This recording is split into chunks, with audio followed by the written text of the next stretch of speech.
परम वंदनीय अकारण करुणा वरुणालय भक्तवांछा कल्पतरु श्री रामचंद्र जी के चरणों में बारंबार प्रणाम हो।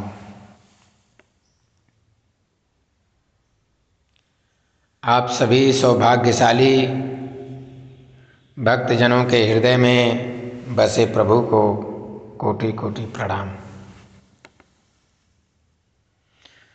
श्री राम जय जय राम, श्री राम जय जय राम, श्री राम जय जय राम, श्री राम जय जय राम, श्री राम जय जय राम, श्री राम जय जय राम। सियावर रामचंद्र की जय हो।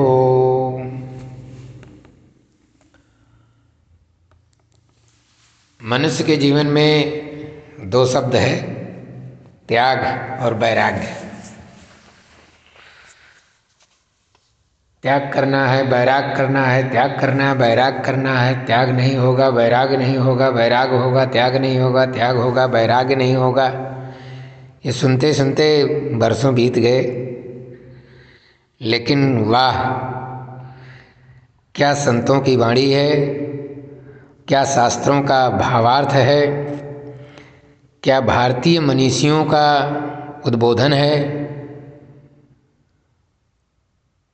उनका गूढ़ रहस्य अगर जाना जाए तो हमारा मानव जीवन सफल हो जाए चंद मिनट में, चंद मिनट में। क्योंकि आदमी जितना अपने विकास में पैसा नहीं खर्चा करता है, उससे ज़्यादा अब इलाज में खर्चा कर रहा है, कोर्ट कचहरी में खर्चा कर रहा है। ज्ञान प्राप्त करने के लिए स्कूलों में, विद्यालयों में इतनी फीस दी जाती है कि वहाँ से बच्चा निकलने के बाद लगता है कि ये इस देश का रहा ही नहीं, इस समाज का रहा ही नहीं, इस राष्ट्र का रहा ही नहीं, उसका कोई सगे संबंधी है ही नहीं। ऐसी डिग्री लेके निकलता है। खैर, ये जीवन शुरू होता है खाने पीने पहनने से, खाने पीने पहनने से फिर जीवन की आगे की यात्रा चलती है। ज्ञान का विकास, योग्यता का विकास, धन अर्थ का विकास। खैर, हम बात कर रहे हैं त्याग और वैराग्य, त्याग और वैराग्य। तो इसको बड़ा जरा ऐसे समझिए कि एक एक शब्द पर ध्यान दीजिए तो आपको लगेगा कि हम सीधे उस शीशे के सामने खड़े हैं जो हमको हमारी असलियत को बता रहा है, हमको हमारी असलियत को बता रहा है। ये शब्द उस मिरर के समान है। भोग और वैराग्य के बीच की अवस्था का नाम है त्याग।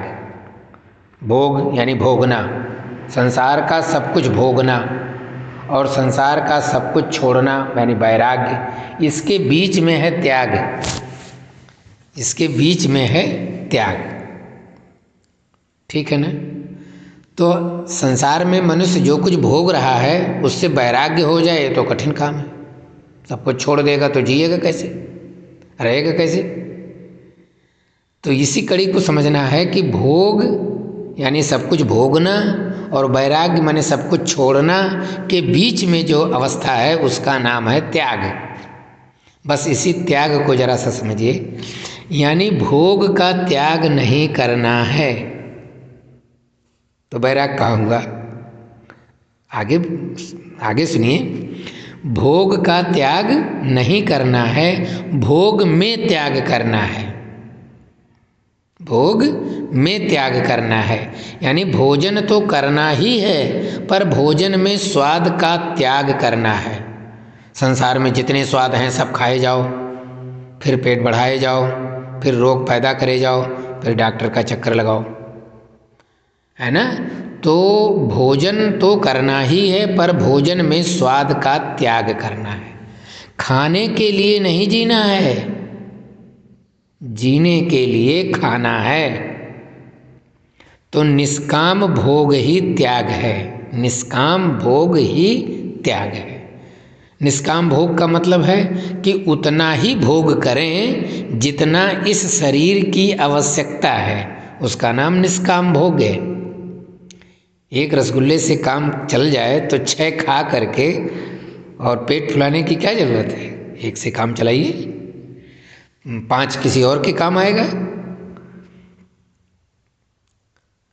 तो जीवन की यात्रा भोग से त्याग की ओर चलती है। ध्यान दीजिए, हमारा आपका किसी का भी जीवन यात्रा जो चल रही है पिछले जन्म से लेकर आज तक, किसी का 20 साल हो गया, किसी 50 साल हो गया, किसी का 60 साल हो गया, किसी का 40 साल हो गया, तो ये जो जीवन की यात्रा चल रही है ये भोग से त्याग की ओर चलती है। यानी शुरू में सब कुछ भोगा जाता है और लास्ट में सब कुछ का त्याग कर दिया जाता है। यहाँ तक कि जिसके लिए भोगा गया था इस शरीर के लिए, उस शरीर को भी त्याग कर दिया जाता है। तो त्याग में विकल्प है, त्याग में विकल्प है ग्रहण करने का या छोड़ने का, है ना। त्याग में तकलीफ होती है, हाँ ये बात पक्का है कि 4 रसगुल्ला रखा है और आधा ही खाना है, 8 लोग खाने हैं तो बड़ी तकलीफ होती है त्याग करने की। एक ही ले लें, बाकी लोग बांट लेंगे। तो त्याग में तकलीफ होती है, क्यों? सुख चाहने वाली बुद्धि वस्तु का त्याग करने नहीं देती।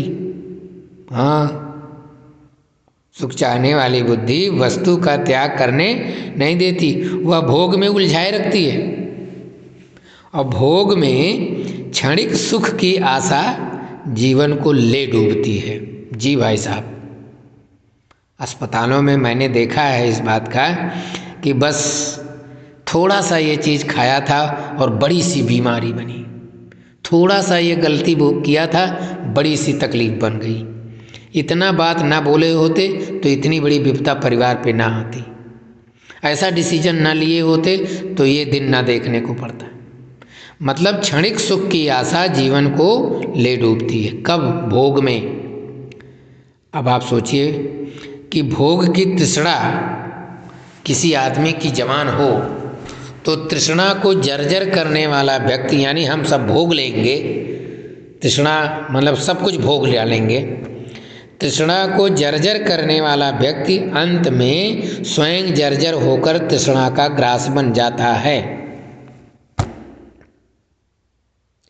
और जैसे जैसे भोग की असलियत खुलती जाती है, यानी कुछ तकलीफ बढ़ी तब पता चला हमने ये गलती की थी, हमने इतना खाया था, इतना बोला था, है ना। तो जैसे जैसे भोग की असलियत खुलती है व्यक्ति के जीवन में, वैसे वैसे त्याग की वृत्ति प्रबल होती जाती है। धीरे धीरे वो कहता है नहीं, अब मैं ये नहीं बोलूँगा, अब ये नहीं खाऊँगा, अब ऐसे करूँगा, अब वैसे करूँगा, अब एक्सरसाइज करूँगा, अब मानसिक रूप से स्वस्थ रहूँगा, शारीरिक रूप से स्वस्थ रहूँगा। तमाम उसके अंदर जो है त्याग की वृत्ति प्रबल होती जाती है अपने आप। और धीरे धीरे जानते हैं उस व्यक्ति का त्याग व्रत बन जाता है, त्याग व्रत बन जाता है। बहुत से लोगों को हमने देखा है, सुबह एक कोई जूस पी लेंगे तो 3 बजे तक नहीं भोजन करेंगे, फिर शाम को 2 चपाती खाएंगे, यही मेरा भोजन है, क्योंकि ऐसा मेडिकल का सलाह है।